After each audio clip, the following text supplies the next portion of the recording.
Eu vou falar, o advogado fala, depois eu falo o que interessa aqui. Atenção, pessoal, aí, ó. Em especial, quem está nos visitando e apoiando, muito obrigado. Mas a situação é extremamente grave. As acusações realmente são terríveis. Pô. Não justifica denunciar da forma leviana como está sendo feito. Os inquéritos, ninguém tem dúvida, até pelos áudios vazados do Tagliaferro com Ayrton Vieira, que o processo todo é conduzido, é alterado o tempo todo. Inclusive tem um grau de sigilo mais alto possível para exatamente ser alterado a maneira que convém ao encarregado do inquérito. Nem vou falar que vocês estão cansados de saber que o inquérito não tem a participação do Ministério Público. A mesma pessoa faz tudo. E no final dá o relatório e vota para condenar quem quer que seja ainda. Golpe de Estado é uma coisa séria. Como disse agora há pouco o presidente Temer, tem que estar envolvido todas as Forças Armadas, senão não existe golpe. Ninguém vai dar golpe com o general da reserva e mais meia dúzia de oficiais. Mas vamos lá.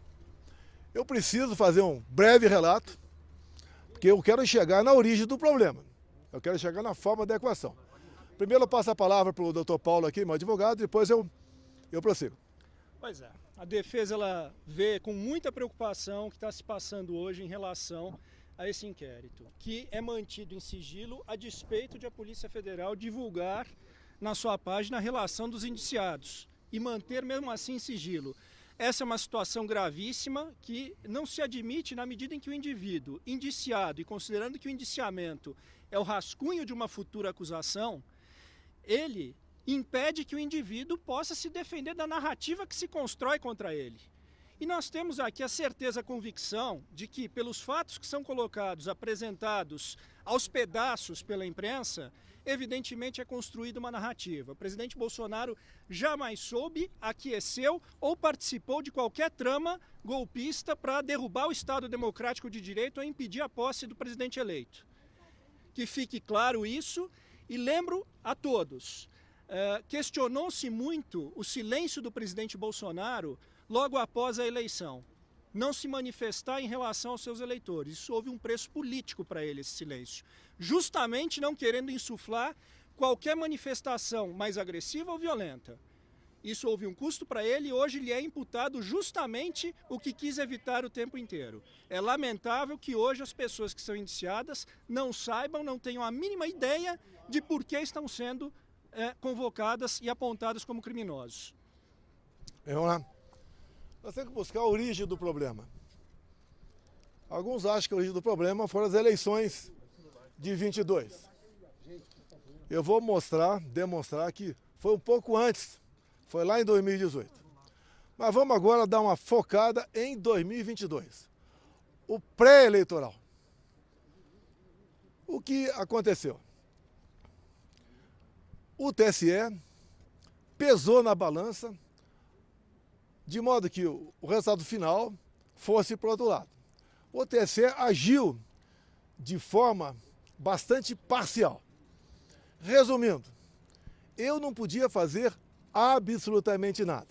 Não podia fazer live em casa, não podia mostrar as imagens do Lula defendendo o aborto, do Lula defendendo o roubo de celular para tomar uma cervejinha, não podia mostrar as imagens do 7 de setembro, a minha ida no funeral da Rainha Elizabeth, mostrar a imagem minha lá na embaixada em Londres. Não podia mostrar o Lula com o gorro do CPX ou tecer comentários sobre aquilo. Não podia mostrar a amizade do Lula com ditadores da América do Sul todo, e Central também. Mas uma coisa pesou e muito nessa balança. Quando o TSE resolveu fazer uma campanha, gastou dinheiro com isso, para que jovens de 16, 17 anos tirassem o título eleitoral. E essa garotada, em especial aquelas que foram tirar o título de última hora, são as que têm menos informações, 3/4 votam no PT, votam na esquerda. Ou seja, um pouco mais de 4 milhões de jovens tiraram o título de eleitor. Só aí, 3 milhões para o Lula, 1 milhão para mim. Eu estou sendo até me beneficiando. Eu acho que esse percentual é até maior por lá de lá. Só aí nós temos 2 milhões de votos, ou melhor, 3 milhões de votos a mais para o outro lado. Só aí decidiu as eleições. Eu acho que ninguém vai discordar disso aí, entre tantas e tantas outras observações que eu tenho, que o TSE tomou partido. O TSE, inclusive, decidiu que não podia diminuir o preço do combustível. Eu não falei em diminuir o preço do combustível. Mas o TSE proibiu antecipadamente, como se eu fosse dar uma canetada junto com o Paulo Guedes para diminuir o preço dos combustíveis. E era um momento de crise, onde o mundo todo, o preço dos combustíveis explodia. Fizemos via parlamento. Fizemos via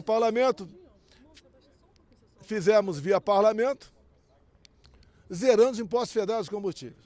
Mas a interferência do TSE foi enorme nessa questão. Parecia que era algo, ou melhor, com toda certeza, era algo pessoal do presidente do TSE para com a minha pessoa. Então, obviamente, isso pesou na balança. Não estamos falando aqui em fraude eleitoral de jeito nenhum. Pesou a decisão parcial, a imposição, a ação parcial do TSE no resultado final das eleições. Presidente, Joaquim Gomes do Movimento Avança Brasil. Não, eu não vou responder. Peraí. Eu não vou responder. Eu não vou responder. Um minutinho. Eu não vou responder. Ok? Bem, vamos lá. Tivemos também, no corrente ano, a Folha de São Paulo publicou matéria do jornalista Green sobre áudios e mensagens trocadas entre o juiz auxiliar e os outros que estavam lá no TSE. Entre eles, o Tagliaferro, que estava à frente daquela comissão de combate à desinformação. E esses áudios, vocês tiveram acesso, eu tenho aqui, realmente demonstra claramente que é um processo viciado. Eu não sou advogado. É um processo viciado, onde ele é conduzido. E, dado momento, o juiz auxiliar fala, olha, o ministro quer dessa maneira. E o Tagliaferro responde, vamos mudar? Mude. Nós não podemos desagradá-lo. O ministro mesmo, né, o juiz auxiliar fala, dado momento, ele está de folga agora, não tem sessão lá no Supremo, e está em cima da gente. Ele está ameaçando até vir aqui fazer o relatório. Estão nos áudios. Use a criatividade. Use a sua criatividade. Essa foi a questão que eu tratava da Revista Oeste, para tirar do ar a Revista Oeste. Tivemos, inclusive, um fato dos empresários golpistas. Ou seja, um empresário entrou no inquérito, porque trocando mensagem entre amigos, deu um emoji, um positivo.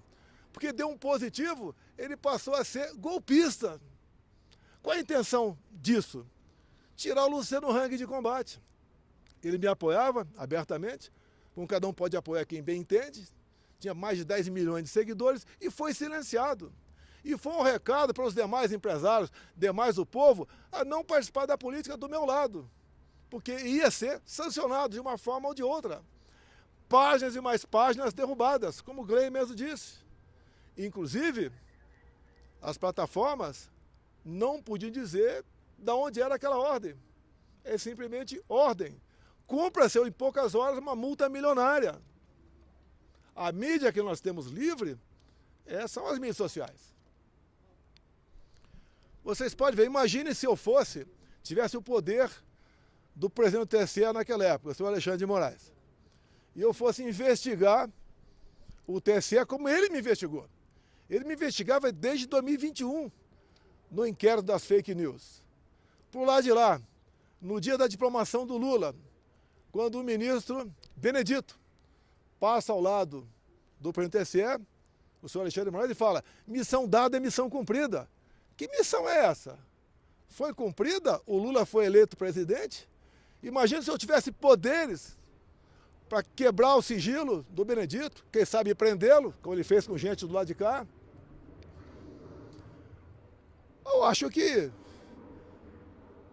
eu consegui, inclusive, fazer do pesca probatória, como ele fez por lá de cá.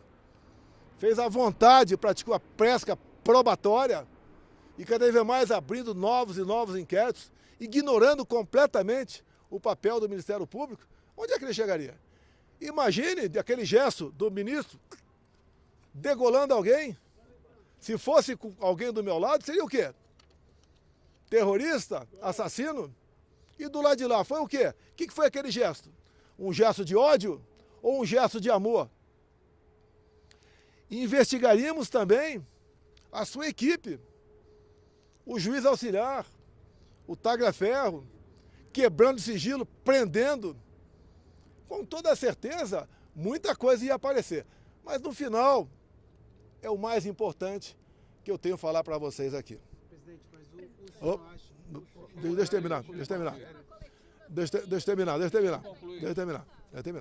Então aí nós estamos vendo aqui a participação do TSE para um lado de um candidato que foi tirado da cadeia, foi descondenado, porque ele tinha 3 condenações, pela lei da ficha limpa não podia concorrer, e acabou aí sendo presidente.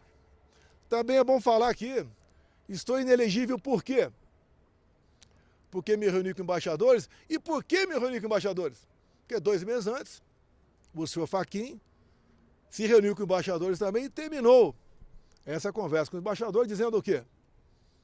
Resumindo, tão logo o TSE anuncia o resultado, os seus respectivos chefes de Estado deveriam ou devem reconhecer o ganhador das eleições.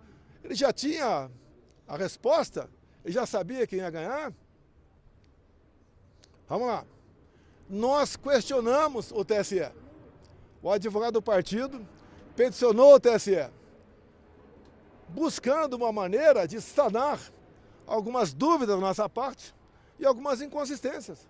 Nada mais justo o advogado fazer isso aí. Em poucas horas, o senhor ministro-presidente indeferiu e nos deu uma multa de 22 milhões de reais. Alegando litigância de má-fé e atentando contra o Estado Democrático de Direito. Isso é muito importante. Tudo se resume Estado Democrático de Direito. Até o acesso à justiça agora. Próxima ação, recomendo o pessoal, se for mexer aqui em Brasília, né? Contratar um advogado, falar, se tiver alguma multa você paga, não vai ser eu não. Eu não tinha como pagar uma multa de 22 milhões de reais. Nem com o Pix todo que eu recebi. Essa multa é justa? Cadê a nossa OAB? Cadê o papel do advogado? Que está sufocado, que não pode exercer com a devida liberdade a sua profissão. Basta ver aqui, pessoas condenadas a 17 anos de cadeia, onde os ministros que julgaram e condenaram não ouviram a voz do advogado daquele cliente. Eu nunca vi isso na minha vida. Que estado de exceção é esse? Agora vamos, no meu entender aqui, algo que é muito importante, que é o fecho final. Nós temos a solução para isso tudo. Então, eu questionei, através do partido, a vitória do Lula.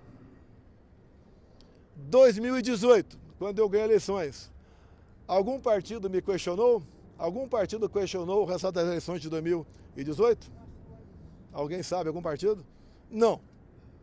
Nenhum partido questionou o resultado das eleições de 2018. É extremamente importante. Mas, após o segundo turno de 2018, chegou um papel lá no TSE e a senhora presidente, Rosa Weber, resolveu,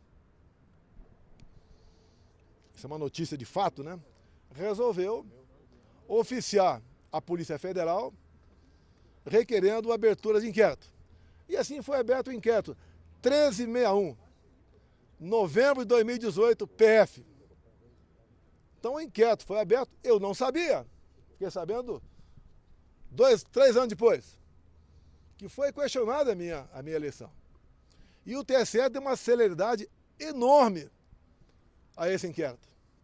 Na primeira semana, o encarregado do inquérito, um delegado da Polícia Federal, colheu informações dentro do TSE. Bem, Eu não sabia, ninguém sabia disso, até que chegou o ano de 21. O ano de 21, o parlamento, a Câmara dos Deputados Especial, voltou a discutir a PEC do voto impresso. A presidente, ou autora, a Bia Kicis, deputada Bia Kicis aqui do DF. Ali, então, alguém falou desse inquérito, 1361.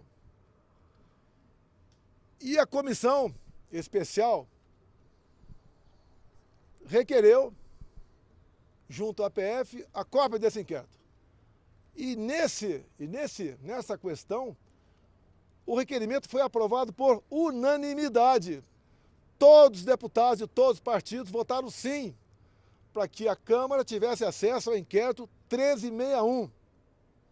Assim sendo, o inquérito foi entregue pela Polícia Federal para a Câmara e a Câmara distribuiu cópia a todos os deputados. E, obviamente, era um documento ostensivo. Até para mim chegou uma cópia desse documento. E foi espalhado para muita gente esse inquérito 1361, novembro de 2018, PF, aberto de ofício praticamente, né? A pedido da presidente, senhora Rosa Weber, do Tribunal Superior Eleitoral. Aí começam os problemas. Tá? Por enquanto, esse inquérito não estava tendo grande divulgação, mas o ministro Barroso foi lá na Câmara conversar com os líderes partidários. Os líderes, no dia seguinte, trocaram os integrantes da comissão e a comissão rejeitou dar prosseguimento à PEC. Bem, como independe isso apenas da comissão, o Arthur Lira avocou para o plenário. A plenário, apesar de ganharmos numericamente, não conseguimos os votos qualificados, né, para conseguirmos aprovar a PEC naquele dia da Câmara. Mas detalhe, depois da reunião do senhor Fachin com embaixadores, que essa política é privativa do presidente da República, não é dele, não é de nenhum outro poder, eu fiz a mesma coisa. Convidei os embaixadores e convidei, por ofício, ao senhor ministro Fachin a comparecer no Alvorada. Convidei ele para comparecer no Alvorada. E ali eu mostrei para os embaixadores o que era aquele inquérito ostensivo. Bem, no dia seguinte, chega-nos a notícia que o inquérito tinha acabado de ser classificado como confidencial, ou seja, secreto. Ninguém mais podia tomar conhecimento. E até hoje, se alguém falar alguma coisa do teor do inquérito, está em curso aí a um crime. Eu não vou ser esse criminoso de falar para você que está lá dentro. Mas realmente, não é preocupante, é horripilante o que está nesse inquérito. 3 páginas deles apenas interessam. Só 3. Tenho aqui decorado na minha cabeça. Mas não posso falar.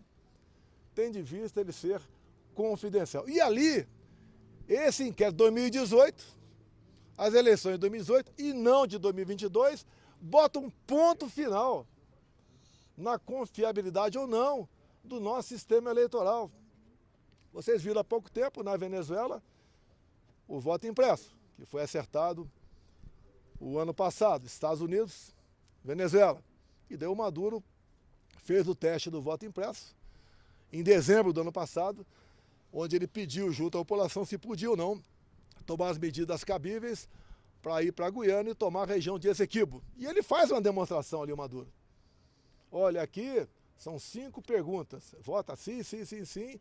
Daí tem um papelzinho, tem país que não tem papelzinho e bota na urna. Bem, tivemos eleições na Venezuela. Voto impresso. Eu acho que não precisamos conversar aqui o que aconteceu na Venezuela. Inclusive, em dado momento, até o Maduro falou para o Lula, né? O Lula não quer reconhecer a Venezuela como o Maduro como legítimo presidente eleito. Ele falou, olha, a sua justiça eleitoral reconheceu a sua vitória. Por que você não vai reconhecer a minha vitória via minha justiça eleitoral? Bem, o Maduro não apresentou aí, ó, as planilhas, né? Os mapas, não apresentou nada e foi na mão grande, aí se intitulou vencedor das eleições. Mas isso não está em jogo aqui, não. A eleição na Venezuela, até o ano passado, era igualzinha do Brasil. passou a ser, agora, começo desse ano, de papel depois de um acerto com os Estados Unidos que queria comprar petróleo da Venezuela. Bem, agora, o que eu peço a vocês da imprensa? Para a imprensa, para o meu advogado, é outro assunto. Via LAI, peçam esse inquérito 1361/2018. Se conseguirem, só ligar para mim que eu digo a página para vocês descobrir algo que é inacreditável. Para o meu advogado, eu solicito a ele, porque quem decide dar a palavra a ele, que peticione também o senhor Alexandre de Moraes, para que nós possamos ter acesso a esse inquérito, para que possamos esclarecer as eleições de 22 via 2018. Isso é fundamental. Tem gente que tem dúvidas, tá? E nós podemos dissipar essas dúvidas com um documento oficial produzido pelo próprio TSE, por iniciativa própria da senhora Rosa Weber, que pediu para a Polícia Federal, ou determinou, que fosse aberto esse inquérito. É por aí, agora eu peço, eu estou fazendo pergunta, você está encerrando, vou ficar aberto a perguntas, de vocês pedirem via lá esse inquérito. Presidente, primeira vez que o senhor fala após a denúncia apresentada pela Polícia Federal, eu gostaria primeiro de perguntar para o senhor, a Polícia Federal indica o senhor como o senhor tendo conhecimento de um planejamento para um golpe de Estado no país. O senhor participou de alguma reunião? O senhor foi consultado? Houve o que a Polícia Federal está apontando? Olha só, não é porque o Temer disse hoje. O Temer disse hoje uma obviedade. Golpe de Estado tem que ter a participação de todas as Forças Armadas, senão não é golpe de Estado. Ninguém dá golpe de Estado num domingo, aqui em Brasília, com pessoas que estavam aí com bíblias embaixo do braço e bandeira do Brasil na mão. Nem usando aí estilingue e bolinha de gude. E muito menos batom. Não tinha um comandante para isso aqui. Você pode ver. Segundo a PF, aí, um novo meio, né, conseguido via Israel, se for buscar imagens apagadas pela ajudante de ordem. Agora, as imagens do Ministério da Justiça não aparecem. Vocês pegarem bem o que aconteceu, 2018, o próprio ministro da Defesa disse que aquilo não era golpe. Depois, Nelson Jobim, ex-ministro do Supremo Tribunal Federal, também disse a mesma coisa. Depois ele voltou atrás, mas disse a mesma coisa. Agora tem uma pessoa de peso também dizendo isso aí. Vamos tirar da cabeça a história de golpe. Ninguém vai dar golpe com o general da reserva e mais meia dúzia de oficiais. É um absurdo o que está falando. Da minha parte, nunca houve discussão de golpe. Se alguém viesse discutir golpe comigo, eu ia falar, tá, tudo bem, e o after day? E o dia seguinte, como é que fica? Como é que fica o mundo perante a nós? Agora, todas as medidas possíveis, dentro das 4 linhas, dentro da Constituição, eu estudei. O general Mário Fernandes disse que o senhor teve conversas com ele. Desse plano ou não? Oi? O senhor tinha conhecimento desse plano? Zero, golpe zero. O general Mário Fernandes disse que ele conversou Olha, com o senhor em outras ocasiões é no muito Planalto, comum. inclusive no Alvorada. A palavra dele, é muito comum, até a imprensa mesmo, me entrevista e pensar uma coisa completamente distorcida do outro lado. A palavra golpe nunca esteve no meu dicionário. Desde quando eu assumi, em 2019, eu vinha sendo acusado de querer dar um golpe. Vocês lembram daquela dita sessão secreta com os ministros, até que culminou com a queda do então ministro Sérgio Moro, até que o Supremo mandou vazar aquilo, né? Abrir aquilo. Era uma reunião reservada, não era uma reunião como, por exemplo, faz uma comissão da Câmara dos Deputados, que tem que estar gravada e fica para os anais. Reunião minha particular. Tá? E daí eu entreguei. E dado momento eu falo, como é fácil impor uma ditadura no Brasil. Eu falo, isso está escrito lá. E eu não quero isso. Tanto é que eu quero isso, para que isso não ocorra. Até nesses áudios vazados aí, me ofende até. Ele é isso, ele é aquilo. Não faço, jamais faria algo fora das 4 linhas. Dá para você resolver os problemas do Brasil, os seus problemas, inclusive, dentro da Constituição. Presidente, os militares envolvidos no inquérito indicam que o senhor, em determinado momento, teve uma ata que o senhor poderia assinar e que eles estavam pressionando o senhor para que isso fosse assinado até o dia 12, que era o dia da diplomação. O senhor, esse papel foi apresentado ao senhor em algum momento, em alguma conversa? Você tem acesso a esse papel? Não, eu não tenho esse Não, peraí, eu papel, quero saber quem, eu quero Nós saber quem não teve temos acesso. acesso a nenhum Olha só. documento da investigação até hoje. Não, pera. É importante aqui. É importante aqui, vê? Nesse áudio do General. juiz, Do juiz Ayrton Vieira. do Ayrton Vieira, do Tagliaferro, tá? E no momento ele fala, vamos carregar num 142. Bem, eu conheço a Constituição. 142 é aquele artigo que está à disposição, né? Segundo a interpretação de alguns juristas, de outros não, à disposição de qualquer um dos poderes quando um dos poderes está exorbitando. Então existe isso lá. E quando se fala em 142, é uma decisão direta do presidente. Eles vinham discutindo lá dentro o estado de sítio.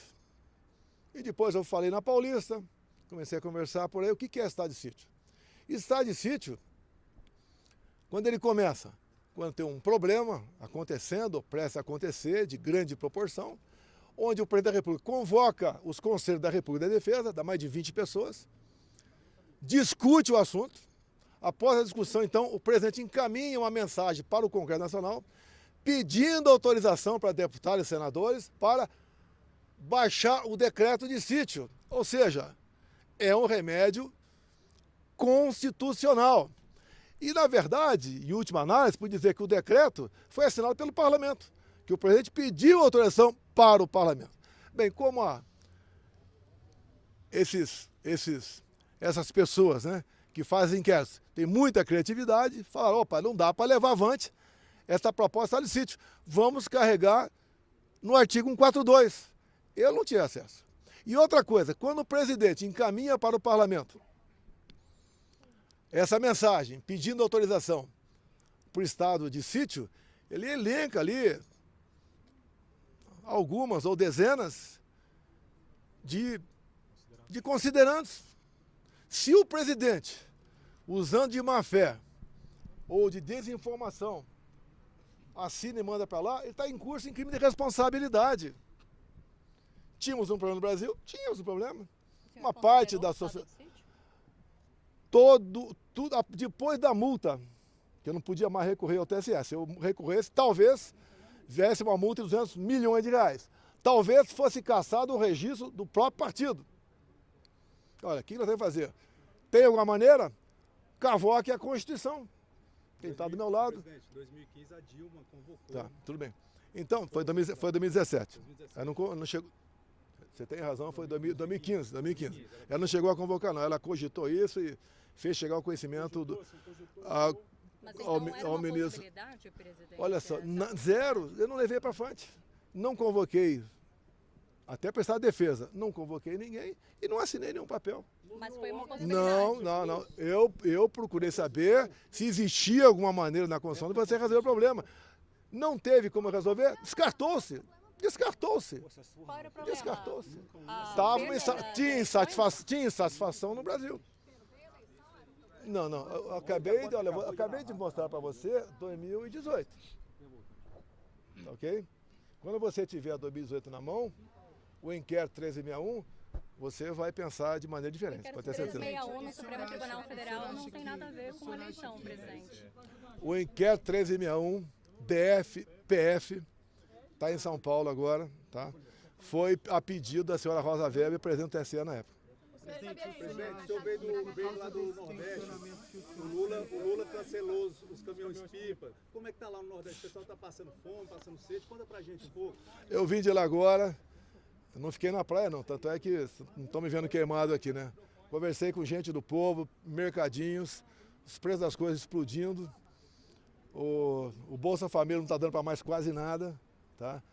O povo está muito preocupado assim, com o preço do arroz, do feijão, do combustível, que infelizmente se perde aqui no Brasil. Quem é da economia está acompanhando, realmente estamos ladeira abaixo na economia.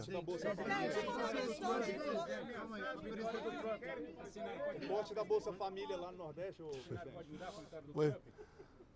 Estados Unidos é o maior país, a maior economia do mundo, a maior Forças Armadas do mundo, projeta um poder e o Trump tem uma mania de liberdade. Você pode ver o que ele sentiu na pele, enquanto presidente da República ele teve sua conta derrubada no Twitter, dá para imaginar. Tá? E, obviamente, ele está assumindo agora.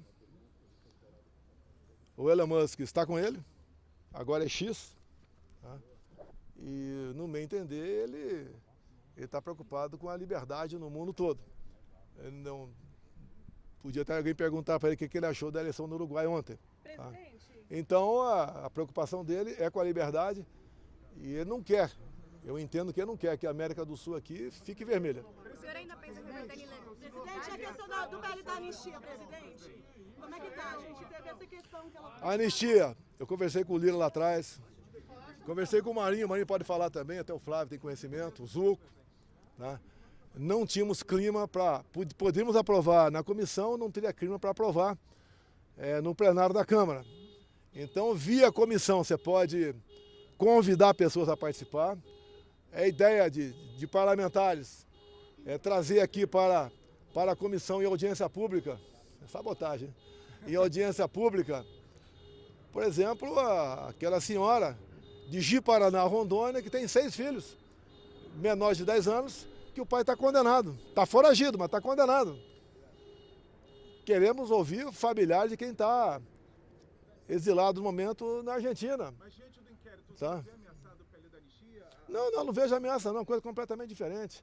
Olha, a anistia 79, tá? Eu estava no Exército, já era primeiro-tenente da ativa, o que foi anistiado é crime de sangue, terrorismo, bombas, gente condenada, veio gente do mundo todo para cá, em especial de Cuba.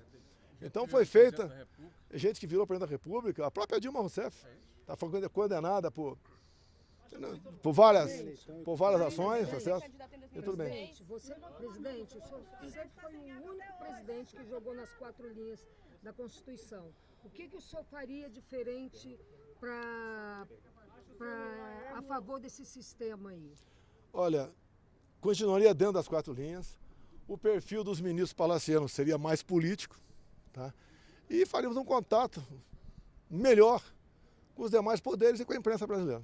Presidente, o senhor se reuniu com os chefes das Forças Armadas? O general Freire Gomes disse que teve essa apresentação. Conversei com eles, com todos eles, em mais de um momento. Conversamos tudo sobre o Brasil, sobre as Forças Armadas, os projetos das Forças Armadas, que tem um andamento, que poderia ficar. O que poderia ficar. Não, quem queria continuar na presidência? Olha só, vamos supor até que fizesse uma loucura. Como é que fica o Brasil no dia seguinte? O mundo levanta barreiras contra a gente. Vira um inferno aqui. Ninguém quer isso daí, uma loucura falar em golpe, meu Deus do céu, loucura. Golpe com um general da reserva e 5 oficiais da ativa, pô, pelo amor de Deus. E outra coisa, golpe existe em cima de uma autoridade constituída, que já tomou posse. O Lula tinha tomado posse, ninguém tinha tomado posse, só se for em cima de mim o golpe. Qual a expectativa sobre a manifestação do PGR? O senhor acha que vai ser denunciado? Eu espero que um advogado melhor do que eu para falar da aí. República é alguém que preza pela sua biografia, uma pessoa extremamente respeitada, e nós temos a convicção de que ele terá toda a cautela ao analisar esta investigação. Esperamos que o MP tenha uma participação que não pôde ter ao longo do tempo desta investigação. Inclusive, na gestão anterior, por diversas vezes houve pedido de arquivamento de inquéritos que foi simplesmente ignorado. Presidente, segundo o Nicolas Ferreira, a 2026 tem 3 opções: Jair, Messias e Bolsonaro. É isso mesmo? O Nicolas é um jovem inteligente, já tem uma projeção nacional, só não é candidato ao Senado porque não tem idade por Minas Gerais. Tá, tem falado de ser candidato talvez ao governo do estado, vou conversar com ele. Então, um garoto que de vez em quando peca, né? Quem não peca? Se for eu, no tempo dele, eu pecava muito mais do que ele. Tá? E ele tem um grande futuro pela frente, é um orgulho para todos nós, o Nicolas, deputado federal por Minas Gerais. Assim como outros pelo Brasil. Tem aqui até um aqui, ó. O Zuco atrás de mim aqui. Presidente, quinta-feira tem audiência pública do voto, contagem pública de votos. Você acha que é a melhor alternativa para o Brasil? Olha, esse inquérito vai esclarecer. Por favor, não esqueça desse inquérito. 1361, tá?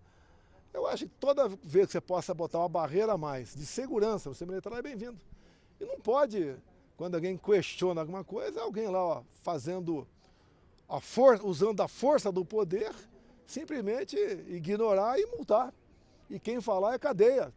Até está tentando contra o Estado Democrático de Direito. Não pode acontecer isso aí. Presidente, depois da matéria do Fantástico, mostrando vários áudios que, de certa forma, inocentam o senhor, de que o senhor sempre quis jogar dentro das 4 linhas, hoje a imprensa aparece dizendo que, na verdade, tem 3 outros inquéritos, incluindo o da vacina. Ou seja, daqui a pouco estão até desarquivando o inquérito da baleia. Eu queria perguntar para o senhor, como líder partidário, afinal de contas, o senhor está aqui com vários membros do seu partido, como é que fica a imagem do país, a confiança para investir no país, na sua visão de ex-presidente da República, se o PL da anistia poderia, inclusive, contribuir com o atual governo? Como é que fica a imagem do país com essa a nossa ideia, de todos os parlamentares do meu partido, de hoje temos conversado, é que a anistia pacifica. Eu vou dar agora uma opinião para vocês, cada um pode ter a sua opinião. Essa historinha de assassinato de autoridades, no meu entender, foi jogado para dar uma demonstração que, olha, jogamos fora das 4 linhas. Eles jogaram, mas foi por evitar um mal maior. Não cola isso daí. Não cola isso aí. Não sou jurista. Quando é que começa um crime, quando termina? O doutor Paulo pode falar melhor do que eu aqui. Mas, no meu entender, nada foi iniciado. Não podemos começar agora a querer punir o crime de opinião ou o crime de pensamento. Presidente, o senhor chegou a ouvir um plano de matar ou prender o presidente? O senhor tinha conhecimento? Não, esquece, jamais. Dentro das 4 linhas não tem pena de morte. Presidente, o senhor recapitulou algumas situações que teve com o TSE, alguns conflitos, alguns problemas. O senhor acha que, de certa forma, essas questões motivaram essas trocas de mensagem? Olha só. Desde 2012 eu defendo o voto impresso, defendia como deputado federal. Já teve emenda minha aprovada. A Dilma vetou, nós derrubamos o veto. O Supremo disse que era inconstitucional. Agora, quem entrou com uma ação na Justiça Eleitoral para me tornar inelegível foi o Carlos Lupe. Exatamente por causa do voto impresso. Se você pegar há 4 anos atrás aproximadamente, horário das inserções partidárias, o Carlos Lupe do PDT, ele vai à televisão e fala claramente, sem voto impresso, é certeza na fraude. Ele fala isso. Vários outros parlamentares apresentaram projeto nesse sentido. Agora, você tornar alguém inelegível porque critica um sistema eleitoral, aí não tem cabimento. Parece que aqui é a Suíça. Tá? Se bem que lá não tem um sistema igual ao nosso. Não, por favor. Vamos lá.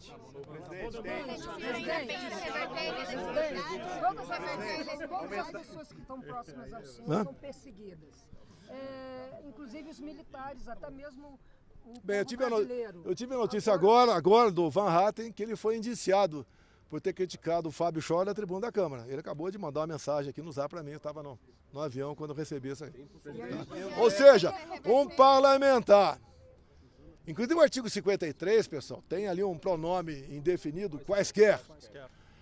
Eu cheguei na Câmara em 91. E ali tinha esses problemas sempre, né? O que pode e o que não pode falar o deputado. Daí alguém apresentou uma emenda e foi acrescido o pronome quaisquer no artigo 53 da Constituição. Então os parlamentares são invioláveis por quaisquer das suas opiniões, palavras e votos. O que é quaisquer? É quaisquer. Não tem limite. Então, é esse indiciamento do Van Hatten, que ele me disse agora há pouco, também entendeu? Aí sim, é um ataque ao parlamento brasileiro. Perseguição. É uma perseguição? Perseguição, eu sou perseguido o tempo todo. Mas eu posso ser preso, sair daqui. Presidente, Ué, até você pode ser preso, presidente, até você. Deus Eres do IDL Foco tá aumentando a invasão de terra no Brasil através de pedidos de quilombolas, MST. Como que a gente faz aí quando você assumir em 2020? Eu levei a paz no campo. Com o nosso ministério, demos 420 mil títulos, definitivo ou provisório. Tirou o gás da liderança do MST. Não pegava mais esses caras, jogava em cima de um caminhão para invadir um pedaço de terra na frente. O parlamento nos deu o porte estendido para o homem do campo. Ele só podia usar arma dentro da sua casa, passou a poder usar arma em todo o período da sua propriedade. Acabou! Acabou! Quanto a demarcações, valia um capítulo com vocês, como eu gostei de discutir com vocês. Quando começou a indústria da reserva indígena, em 92, Yanomami, como começou isso tudo. É inadmissível tu ter 14% do território brasileiro demarcado como terra indígena. E quando você demarca uma nova terra, o Tarcísio me disse há poucos dias, 4 novas reservas vão ser demarcadas em São Paulo. E quando você pega uma fazenda, o indígena que passa a ser dono daquela propriedade não pode continuar plantando soja ali. Tem que deixar virar uma capoeira. É inadmissível isso aí. Não basta agora o problema que estamos tendo agora do Carrefour, fazendo uma campanha para não comprar nossa carne. Eu diria mais, né? O Lula, a questão de poucas semanas, estava na Amazônia com o índio Raoni e o nosso querido Macron. E foi assinado ali um acordo para o Macron explorar urânio no Brasil. Talvez lá em Santa Quitéria, no Ceará. Até porque ele perdeu urânio de um país da África, que lá sim foi dado um golpe. Eu jamais assinaria um acordo de urânio com qualquer outro país, muito menos com o Macron. Agora, se eu assumisse hoje a presidência da República, esse acordo seria revogado. Se o senhor não assumir, presidente, qual vai ser a estratégia da direita para 2026, para as eleições presidenciais? Fala, Marinho. Qual vai ser a estratégia? Deixa o Marinho falar um pouquinho aqui. Uma pergunta, presidente. O senhor ainda é candidato em 2026? Pessoal, não vamos perder o foco. Cadê o recado? Presidente, e o vice Mourão? Por que ele não é Não. Conversa vocês com ele. A Constituição é a resolução do problema, presidente? Olha, muita gente critica a Constituição, eu tenho crítica a alguns artigos também. Mas é a nossa Bíblia aqui na Terra, aqui dentro do Brasil. Você seguir, dá para resolver. Não pode nenhum poder extrapolar. Não pode a Câmara aprovar um projeto de pena de morte, que está lá que não cabe ao Brasil pena de morte. E assim que não cabe ao Supremo, de forma, no meu entender, monocrática, sofri muito isso, tomar certas decisões. Não cabe, no meu entender, ao Supremo dizer o que é nepotismo, o que não é. O que é homofobia ou não. Não pode reinterpretar o marco temporal. Isso leva insegurança para o campo. Tá? Então, o que eu sempre prego, junto com o Marinho, o pessoal nosso, o Zuco, tá? É um Congresso, é um Senado forte para 26. Não é para perseguir ninguém, não. Um Senado forte evita que aventureiros, outra pessoa qualquer, queira extrapolar na função que ele ocupa. Presidente, a PF vem disso da BIM paralela com tentativa de golpe. O senhor tem alguma declaração a respeito? Olha, o que é a BIM paralela? É um programinha de computador que permite saber onde você está, mais ou menos. Chama-se First Mile, primeira milha. Uma milha são 1.609 metros. O local mais preciso é na Paulista, dada a quantidade de antenas repetidoras. Então, em média, 600 metros. Não grava ninguém, mas nada além disso. Que é isso aí?